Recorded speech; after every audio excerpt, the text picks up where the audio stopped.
हर रात कोई कहानी जिंदा होती है। क्या आप तैयार हैं? Fearful night.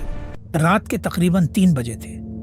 आसमान में धुएं की बू अभी तक फैली हुई थी और टूटी हुई इमारतों के दरमियान जलती हुई आग की हल्की रोशनी लर्ज रही थी। इसी सुन्नाटे में एक लंबा गैर वाज़ेह सा साया मलबे के दरमियान आहिस्ता आहिस्ता हरकत कर रहा था, जैसे वो किसी को ढूंढ रहा हो। इसी शहर के एक खाली अपार्टमेंट की 4थी मंजिल पर यूसुफ अकेला बैठा हुआ था। चंद घंटे पहले ही मिसाइल हमले ने पूरे इलाके को हिलाकर रख दिया था।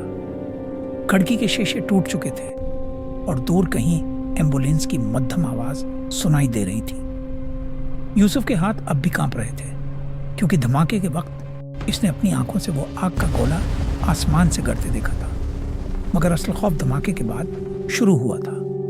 यूसुफ ने जब पहली बार नीचे सड़क की तरफ देखा तो उसे लगा कि धुएं के बीच कोई इंसान खड़ा है, लेकिन वो शक्ल अजीब थी। इसका साया गैर मामूली तौर पर लंबा था और वो बिल्कुल हरकत नहीं कर रहा था। चंद लम्हों बाद वो साया आहिस्ता आहिस्ता मलबे के दरमियान चलने लगा, मगर अजीब बात यह थी कि उसके कदमों की कोई आवाज नहीं आ रही थी। यूसुफ ने खुद को समझाया कि शायद ये धुएं और रोशनी का धोखा है।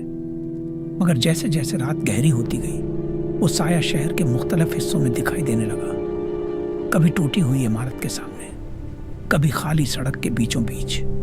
हर बार वो चंद लम्हे रखता और फिर गायब हो जाता। तकरीबन 1 घंटे बाद यूसुफ ने हिम्मत करके नीचे जाने का फैसला किया। अपार्टमेंट की सीढ़ियां अंधेरे में डूबी हुई थी और हर कदम के साथ मलबे की हल्की चरचराहट सुनाई दे रही थी। जब वो बाहर सड़क पर पहुंचा तो हवा में बारूद और धुएं की बू और भी तेज थी। अचानक उसे महसूस हुआ कि कोई चीज उसके पीछे खड़ी है। यूसुफ ने आहिस्ता आहिस्ता मुड़कर देखा।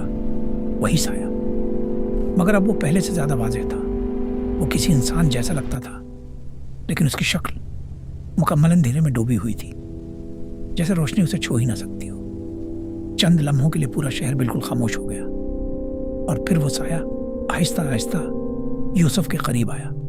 लेकिन जैसे ही वो चंद कदम के फासले पर पहुंचा, वो अचानक मड़ गया और मलबे की तरफ चलने लगा। यूसुफ की नजर उसके पीछे गई। मलबे के नीचे से किसी का हाथ बाहर निकला हुआ था। इसी लम्हे यूसुफ को समझ आया कि वो साया हमला करने नहीं आया था, वो किसी को ढूंढ रहा था। अगली सुबह जब रेस्क्यू टीम इस जगह पहुंची तो मलबे के नीचे से एक जख्मी शख्स जिंदा निकाला गया।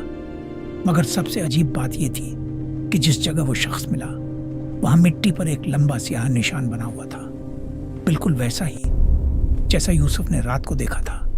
और उसके बाद इस शहर में किसी ने भी वो साया दोबारा नहीं देखा। सिर्फ वो लोग सब्सक्राइब करेंगे जो डरते नहीं।